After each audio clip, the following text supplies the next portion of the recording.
Welcome. Thank you so much for being here. I am Cholena from Satmam. This is the intro series to our new format for Moon Center's Conversations. This is the conversations about women's 11 moon centers, the hidden feminine gift of each moon center.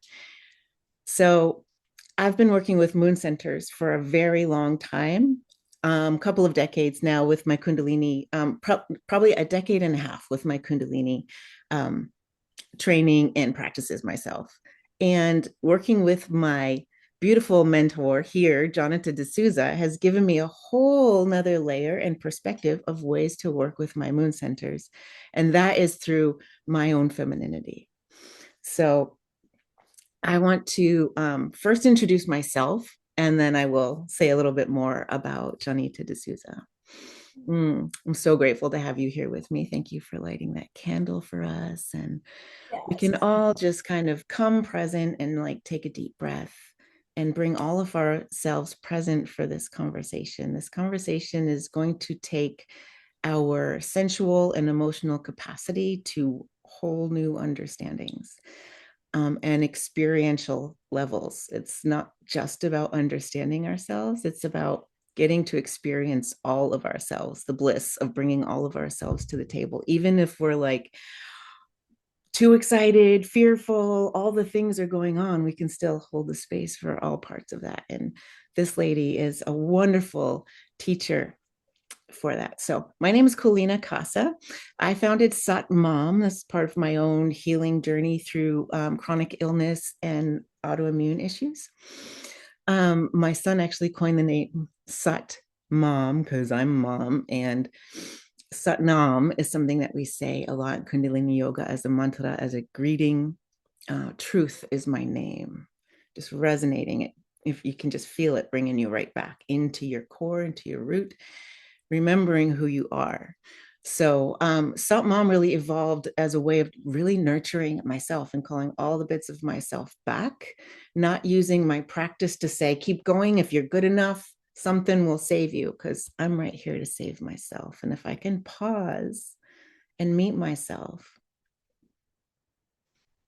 then I can remember my wholeness and bring all of my presence to the table. And it gets simpler and simpler instead of all this mental processing. So the journey with Salt Mom has really brought me here. I've created the Salt Mom app for women's moon centers and moon cycles, and Salt Mom Social, where we will be mapping our moon centers together and really going through the process of learning this and learning more about ourselves. So this is the beautiful JONITA D'Souza. She is one of my favorite women's mentors.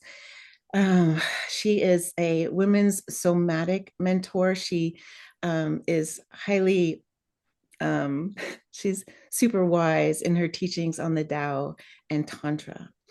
Um, the spaces that she holds are, I would say, hands down, some of the best spaces that hold all of us and engender real sisterhood. My body is starting to tingle as I say it. It's like right over here and everything.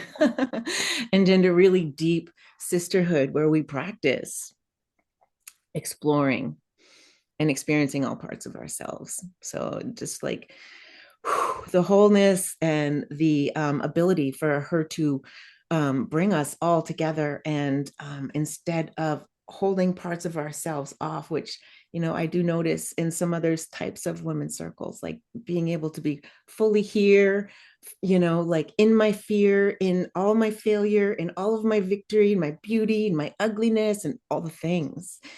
It's absolutely so special. I have participated in her Feminine Empress program 2 times already, and I'm about to do it again for the third year. I'll let her tell you a little bit more about that later as well. Welcome, JONITA. Thank you so much for being here and having this conversation with me.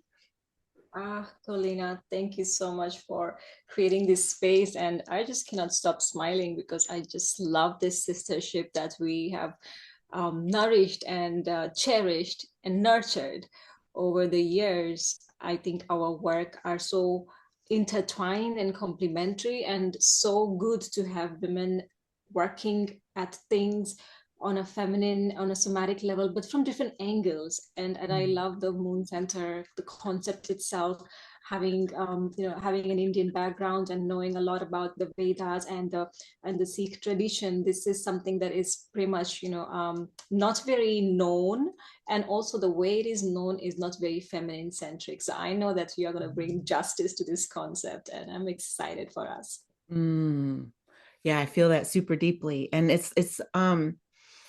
it can feel so technical at first to the science of women's moon centers that it at first it feels very hard to share with people because there's so many facets to it. 11 moon centers with all of these emotional and sensual potentials, both positive and negative.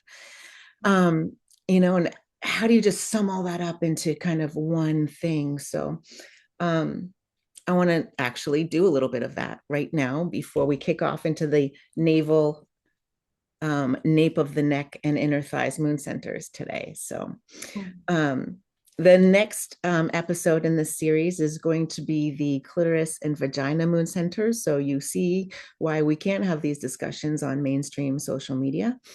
Things will be posted on Satmam Social anyway. So you can always find these videos on Satmam Social. You can go to satmam.com to check all of that out. So moon centers. You can also read more about moon centers on satmam.com, more than what I'm saying.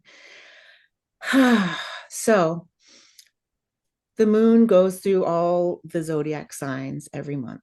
So that's 12 positions of the moon. Well, it's going through 12 segments, 2.5 days. So, in a similar way, women have physical erogenous zones that hold us in an emotional space, emotional, sensual potential for 2.5 day periods.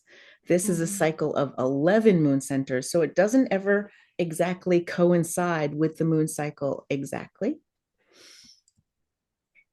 And each woman has all of these 11 moon centers, but they show up in a different order. This order is set in the womb and generally lasts your whole life, but it's different for each woman. So it's not even such a standard science that it's just cookie cutter. And, there are very similar experiences and aspects to the moon centers. Like each of them has a specific sensual emotional potential, like I said. Like I'll briefly, in the navel, we've got a lot of masculine physical power. I just say masculine because it's attributed to the masculine energy in us.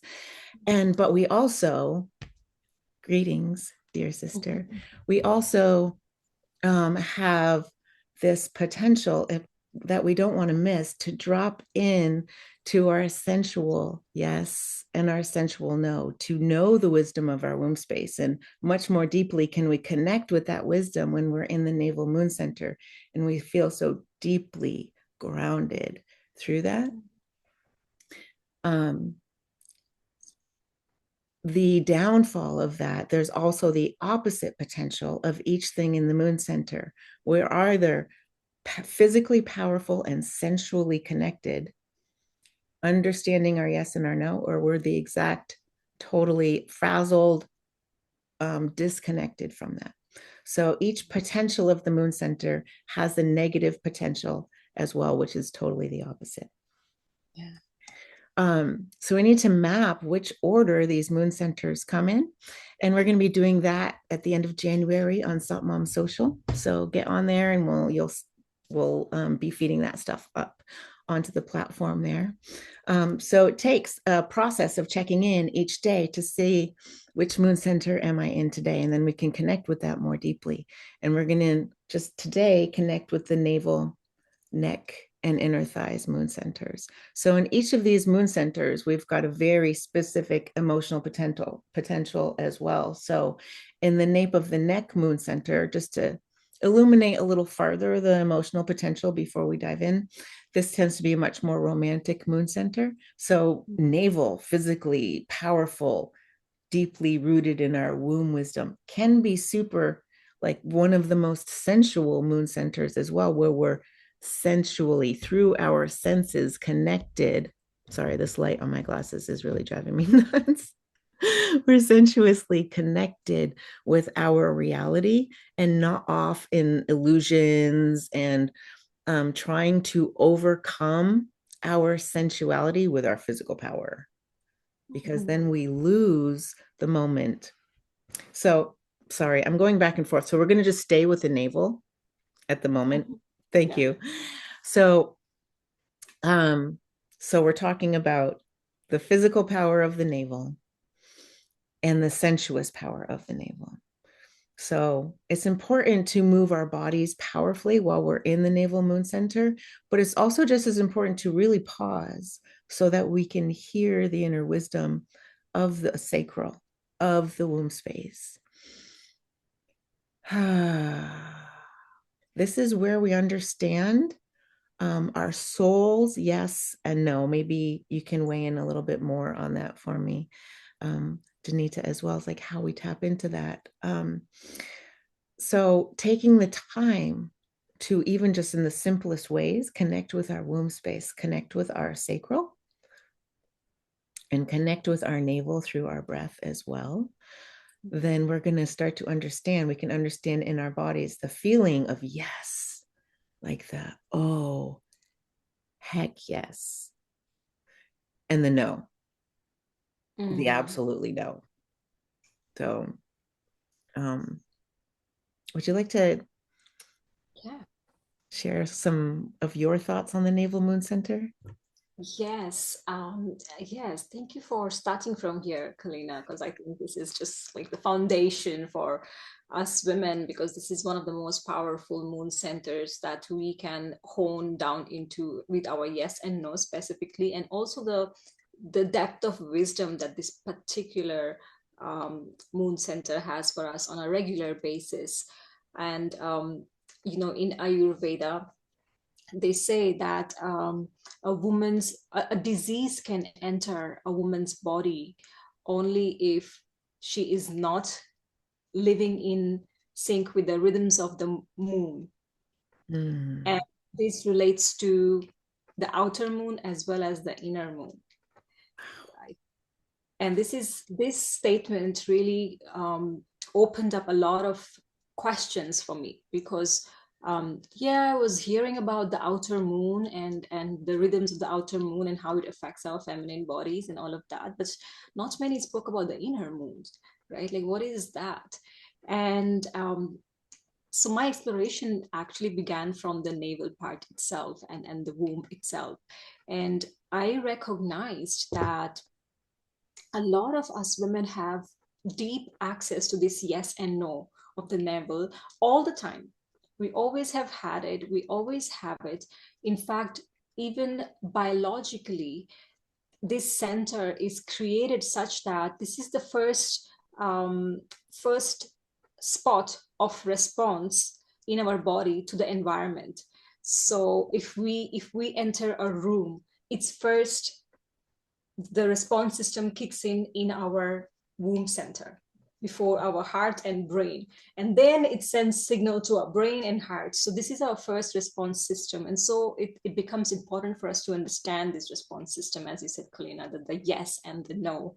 And it's always speaking to us in yeses and nos, right? Like, this is why the gut feeling is just such a common phrase, because it's just such a common thing, yet we ignore, yet we don't follow, yet we don't listen, yet we are afraid to listen. Like, in my work with women, I see that we are afraid to listen. But I know that this can be overwhelming for many of us to start listening, because the wisdom is really deep here. The yes and the no's are oftentimes contrary to our lifestyle choices. And so connecting with this navel center with utmost compassion and non-judgment is one of the ways to begin to create an emotional journey with this part of our bodies.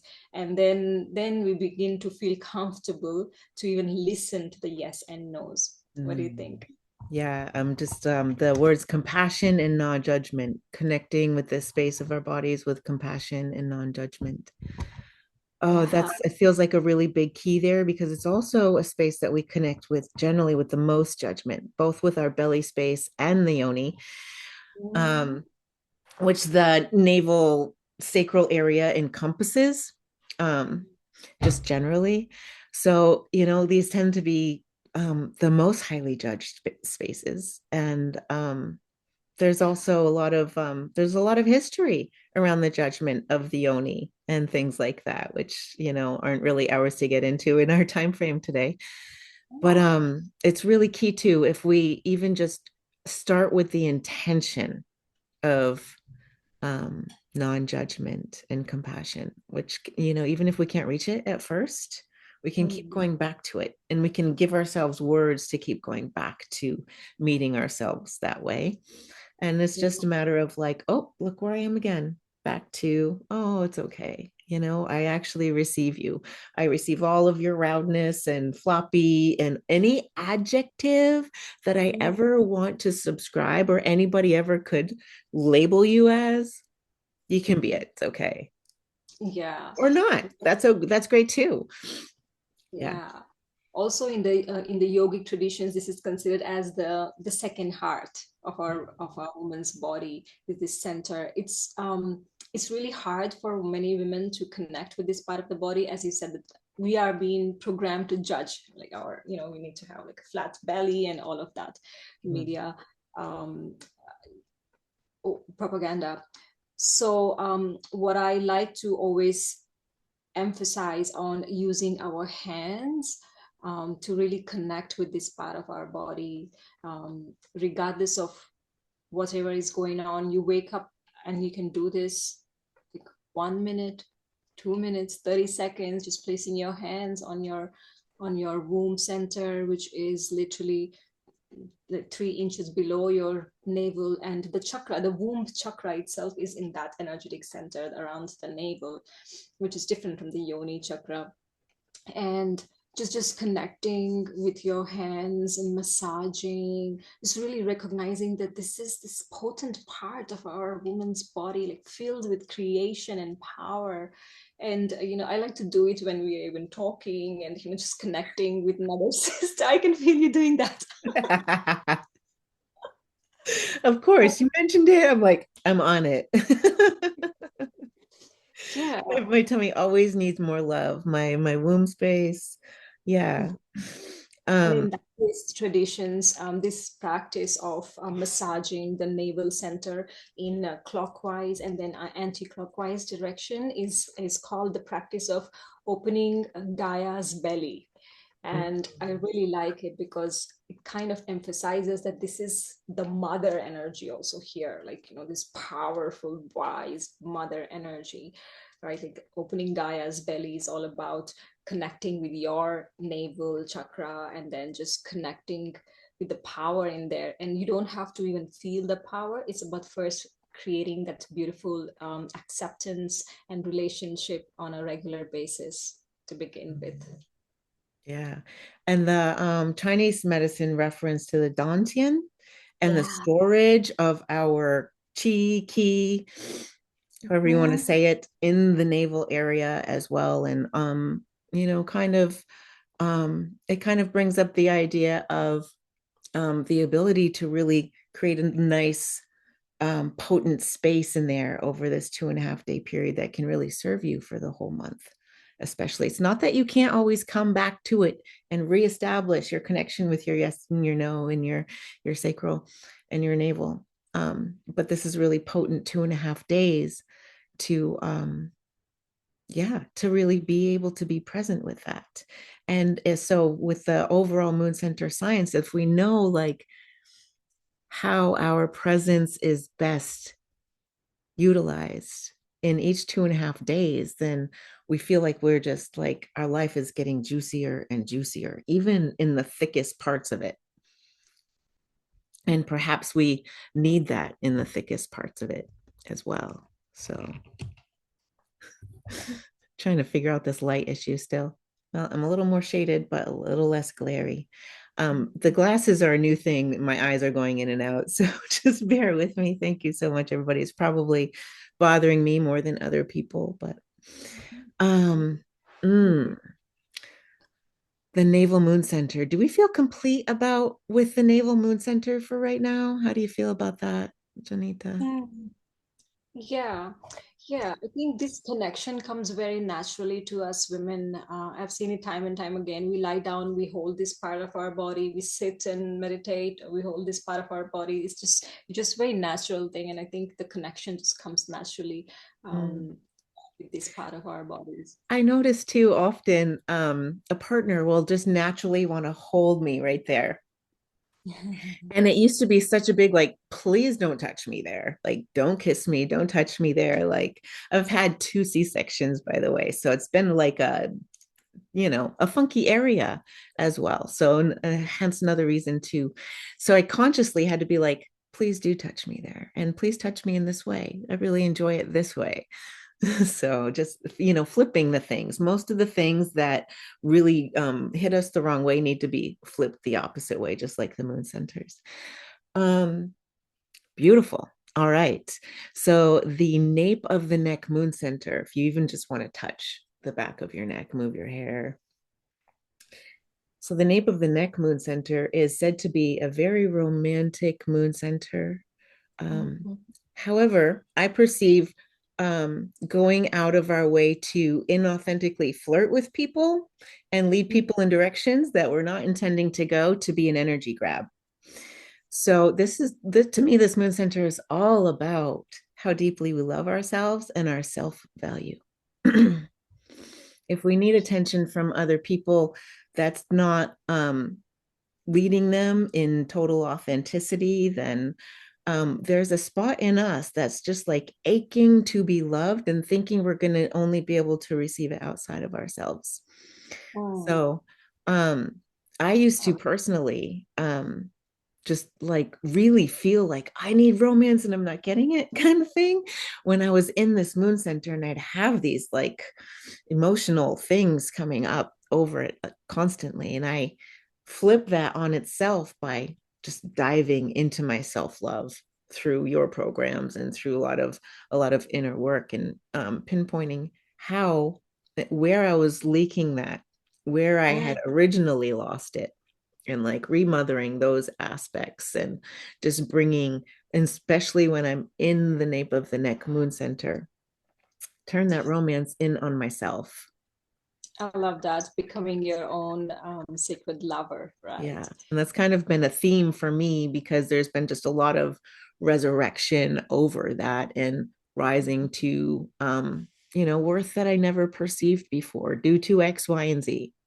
And Mm. it does matter, but it doesn't matter. You know what I mean? We all have X, Y, and Z to some level. And sometimes when it's a small level, it doesn't help us dive as deeply as we need to. So all of the X, Y's, and Z's that we've experienced have been pushing us to get here and just play with the space a little bit better inside Yeah, of us. yeah. This discovery of this particular moon center was very surprising for me, I would say, but also very relatable if I look back into the ancient feminine traditions.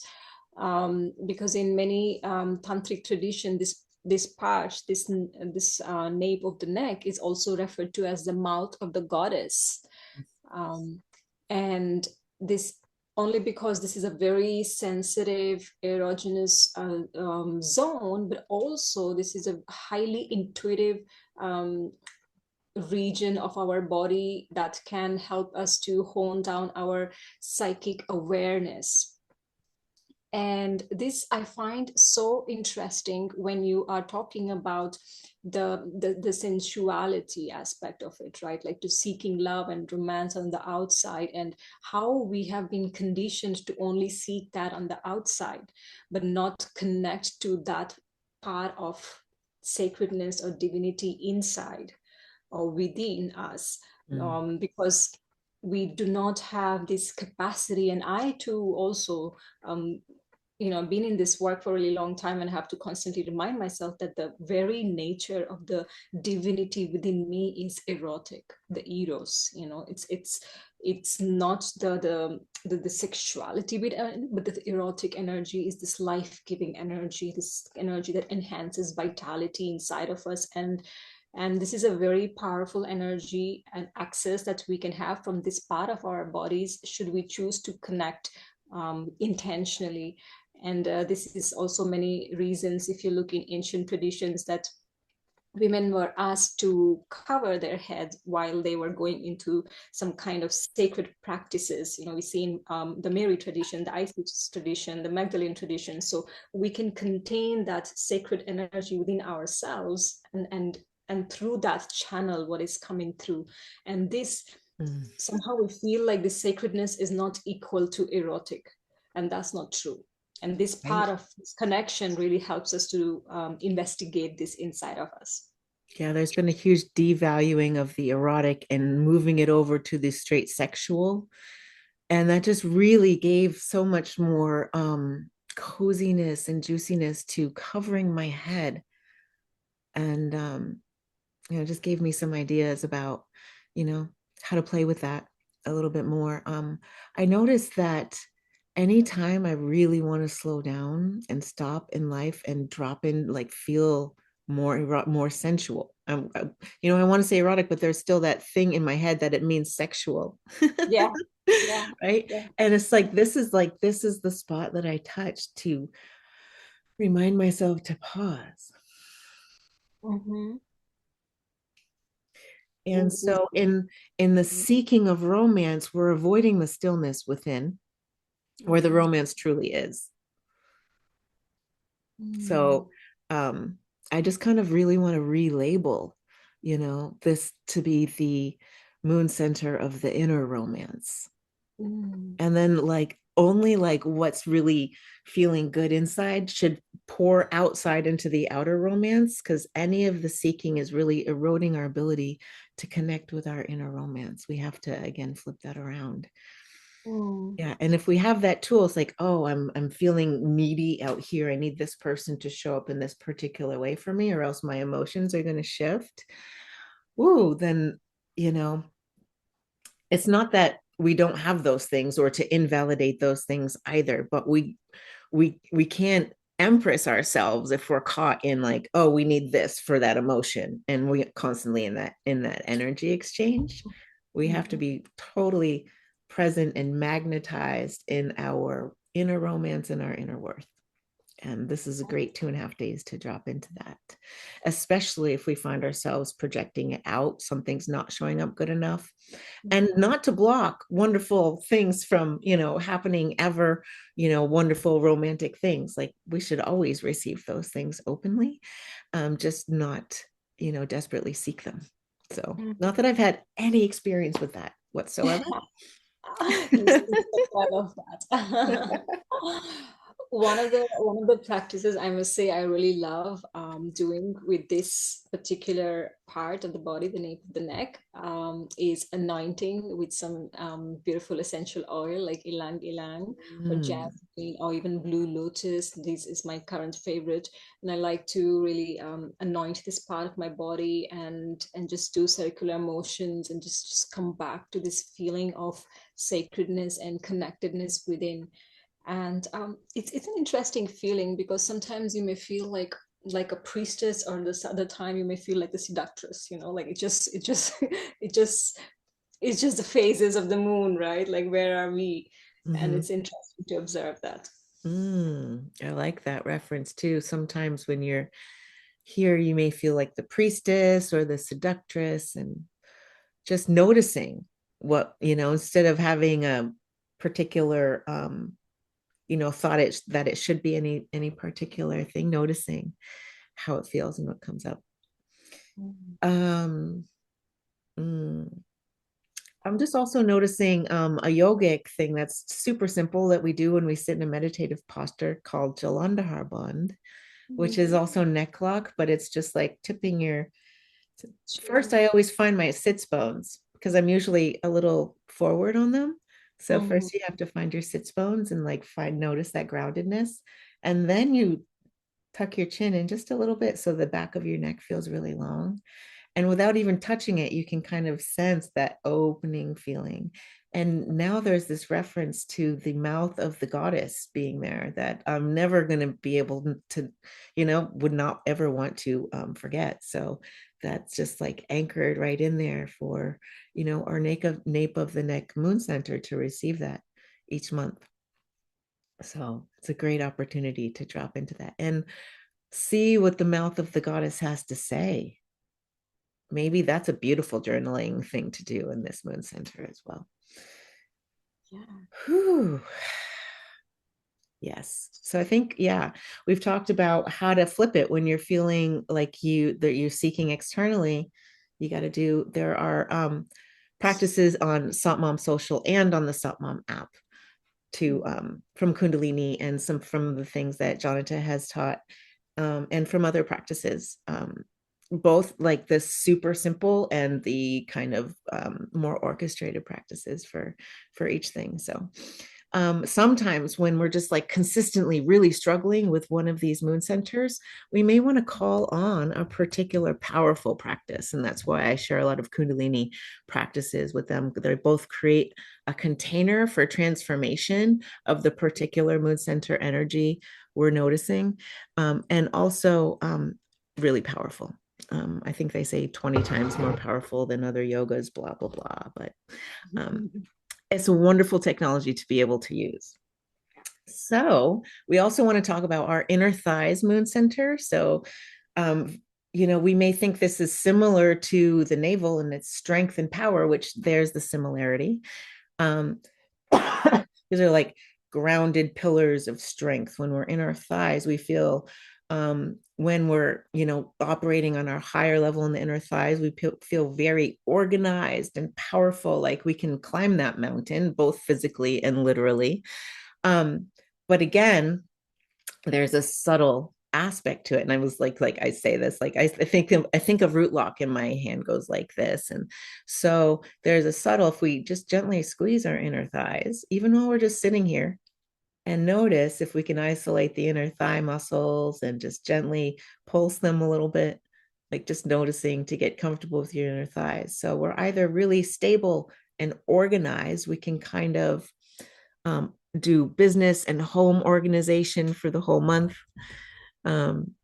We can also, but if we have to really ground in to our thighs and be settled and strong in order for the organization not to be just like go, go, go, do. It has to be orchestrated from that inner yes and inner no, and it has to feel simple. If we're up in our heads, we're not in the really deep grounded inner thigh space where we're just like this thing, then the next thing, then the next thing. And you can like notice the voice is different when we're in our heads. My voice even shifts. I don't know if I can feel it when I'm in my head. I'm like, oh, I've got to take care of these things and I want this to be that. If we're just super grounded with this moon center and we can take our feet off in earth, we can notice our inner thighs, we can pull our root lock, rectum, sex organ, navel, squeeze your inner thighs with it. And you don't have to be hard on yourself. You can just really do it subtly. It creates more of a grounded space for us. And I think the groundedness is really the key. What do you say, dear sister? Yeah, yeah. This is, for me, this is pretty much connecting to the strength in my rootedness, and as you said, like groundedness, the strength in my rootedness. And I love that we do not phrase. often see or show that much awareness to this part of our body that is like so strong and holding all of it, right? Like, and making movements in the world, right? Like literally, like Right? literally we are movements in the world. And this is also, I know many of the women I work with have do not have a loving relationship with this part of our bodies as Right. well. Another place to bring compassion and non-judgment. Yeah. Yeah. Yeah, and I like to often give myself good massage there, like just really like earthy massage. So like just like really, Firm. Yeah. yeah, firm, so that I can remember that, hey, this is making me move. Like I'm creating movements through rootedness, like this is part of this body, this holding a lot of things together.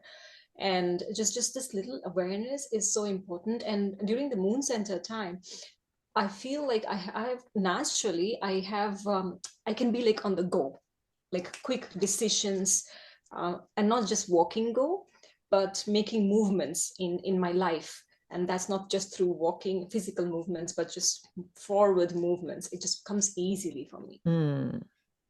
Yeah. I think this is sometimes one of our favorite moon center because we can feel so productive. Yeah. And the thing is just to not to lean too so far into productivity that we get ungrounded and up in our heads with it. As long as we're grounded with this and we keep things really simple, Mm-hmm. and we can really be so productive, and it can really help us kind of organize, like it's the organizational zone for the whole Yeah. month. Yeah. But we can definitely over masculine and leave our feminine behind if we focus too hard on that. So it's finding that balance again. Yeah, and hence I like to infuse the touch, because then the touch reminds me like, hey, okay, Yeah. back. Like I can be going, but I can also be soft and going. Right. I love that too, because even sometimes if I bring my consciousness there, I still my body and bring my consciousness there, as in like a root lock or squeezing the muscles from inside. I can still sometimes be up in my head. Whereas if I touch my body, even if I start with my head or somewhere else, but also include that, it really helps to disconnect from all the busyness going on here. And I think that's a really big thing, especially in these days, because things are moving faster and faster. And there's a higher call for us to stay grounded and not give in to everything that the brain wants to think. Like, I don't know about you, but my brain thinks some things. I'm not going to label them. They're just some things. And our inner thighs is a great space to remember, wait, we're present, we're here. What about the earth? It reminds me of Taurus. We're grounded. Yeah. We can like so plod through thick fields, like make way in life. Yeah. And also, this moon center reminds me constantly that I matter. Mm, And I don't know why, but I significantly get this message when I connect with this part of my body, my mm, like I matter. It's so strong, and hence the movements come very naturally. And those movements, again, we're talking about movements and decisions and actions.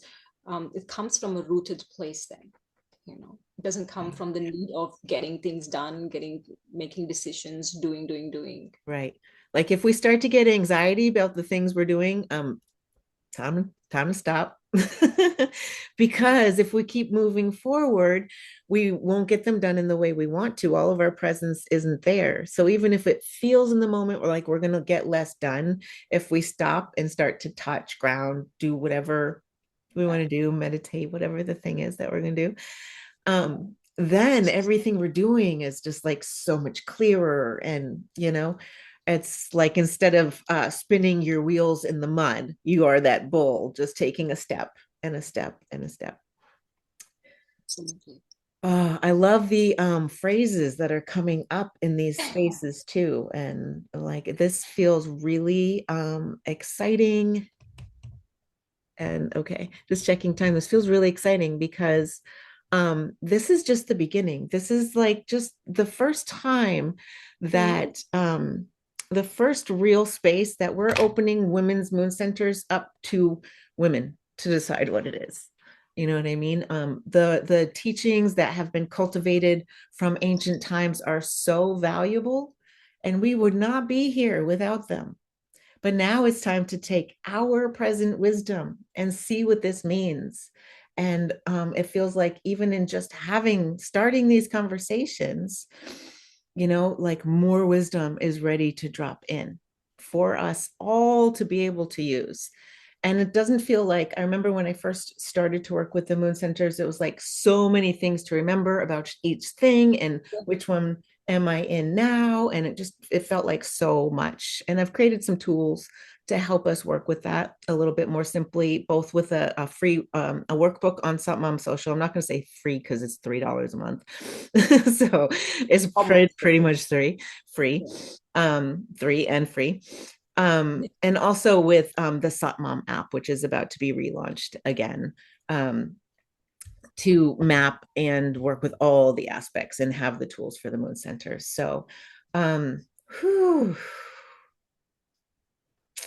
And I feel that this science works is just so beautiful to jump off into these realms of feminine beingness now. There are so many women that have finally started to welcome their femininity back home because the world needs it, we need it, and there's been this huge call with women to really be present with our feminine again, not just the masculine side of who we are, and value our feminine much more deeply. So it's really great to bring this whole line of train of thought, new way of being into the moon centers and see how it can serve us all. And it just wouldn't be complete without this beautiful woman right here, JONITA. I'm going to let her close up her side with the just sharing a little bit about the feminine Empress codes. It's a beautiful journey that I've taken 3 times. Well, this will be my 3rd time. And each time there's like, oh, new layers. The first 2 times my intention was to become a lover of life herself.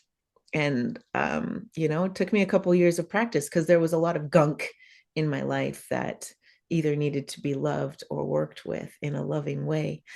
So now I'm working on, letting my Empress free into the world. And this beautiful woman is really like, and the space she creates and the sisters that are going to be there with us. And her wisdom leads the way. So I'm going to hand it over to you to say a little bit more about what this Empress Codes journey is going to be. Please. And thank you. Yeah. What can I say after this? I'm so amazed. I do this journey each time, and I learn so much about myself each time. And I believe, and I have noticed this since the beginning of me holding space for women, when a certain group of women come together, we then begin to act as mirrors to each other's journey and healing and activations. And this is so important because we women have very little spaces around us for us to fully be in our rawness, in our great ideas, in our stupid ideas, in our less than, in our higher self, and all of that. So hence women like you who are holding so much want to be interested in spaces because then you can be held, right? Like you can be held. And so feminine empress codes is pretty much a 4 months journey where we move through 3 particular archetypal energy, which one is the lover, where we discover, work with our capacity to love ourselves in an honest way, with our pain, with our pleasure.